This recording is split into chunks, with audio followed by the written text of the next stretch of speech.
सबके सुनली कि बेटा मारा है पीटे है, हमार बेटा गोड़ दबा बनता वो बेटा ना मिलत बा यार। बंटी जैसा बेटा अब दूसरा नहीं मिलेगा।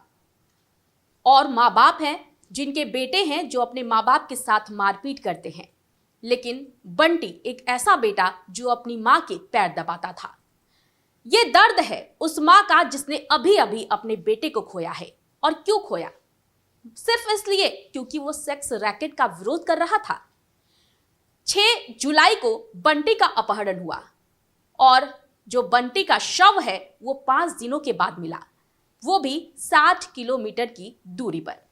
अब देखिए, जो प्रशासन है महज 60 किलोमीटर की दूरी तक पहुंचने के लिए उसे 5 दिन लग गए। आखिर इसमें किसकी लापरवाही है? आज जब पूर्णिया सांसद पप्पू यादव बंटी यादव के परिजनों से मिलने पहुंचे, उन्हें सांत्वना देने पहुंचे, तो बंटी की मां जो है अपनी दर्द बयां करते और अपने बेटे की तारीफ करते नहीं थक रही थी। देखिए क्या है ये पूरा मामला, वो इस खबर में हम आपको विस्तार से बताएंगे, लेकिन उससे पहले नमस्कार, मैं हूं आपके साथ प्रीति और आप देख रही हैं सच टॉक्स। बंटी यादव की हत्या के बाद अब जो बंटी के परिजन हैं उनका रो रो कर बुरा हाल है।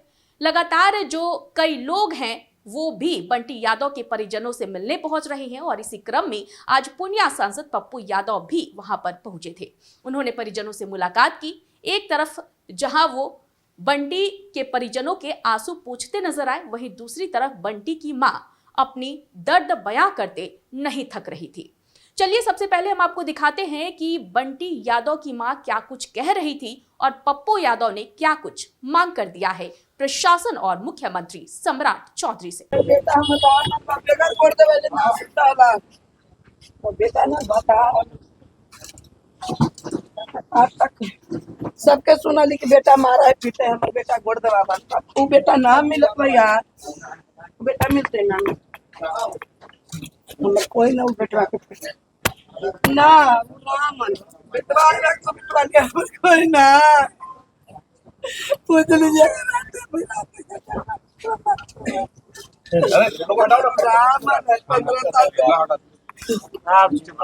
ये आपको हम आपको लेना दोनों बच्चे अभी एकदम बेटा हम सारा पढ़ाई की व्यवस्था करते हैं, हम बाइक आपसे और व्यवस्था करते हैं तो सरकार की आपने एक नौकरी की बात नहीं की। मेरा डिमांड है 5। पहला डिमांड है अविलंब एसपीडी ट्रायल और उसको फांसी। और जो वीसी है वो जल्लाद है।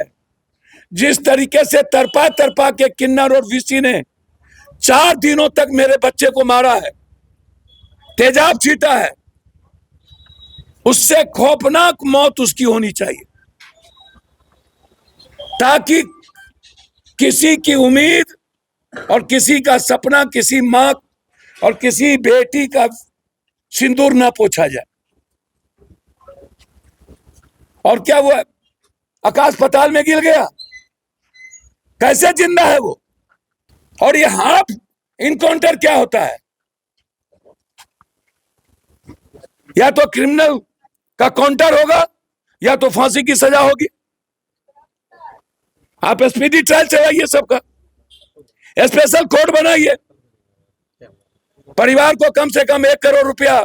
तो इस वीडियो के माध्यम से आपने देखा कि किस तरह से बंटी यादव के जो परिजन हैं उनकी हालत बेहद ही खराब है। जो मां है वो रोते बिलखते नहीं थक रही है, लगातार बंटी की तारीफों के पुल बांध रही है, लगातार कह रही है कि ऐसा बेटा अब दूसरा नहीं मिलेगा।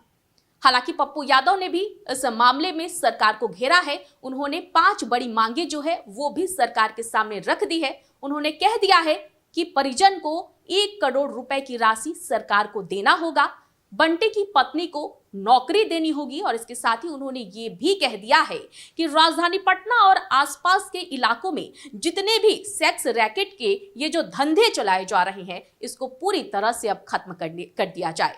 उन्होंने ये भी कहा है कि बिहार के मुख्यमंत्री सम्राट चौधरी पर उन्हें पूरा भरोसा है और सम्राट चौधरी इस धंधे को खत्म कर सकते हैं। आपको बता दें कि राजधानी पटना का पटना जंक्शन और करबिगहिया ये वो इलाका है जब रात के वक्त आप वहां पर जाएंगे तो लड़कियां जो है वो लिस्ट हाथों में लिए हुए नजर आती है। 1500, 2000 अलग अलग लड़कियों के अलग अलग रेट।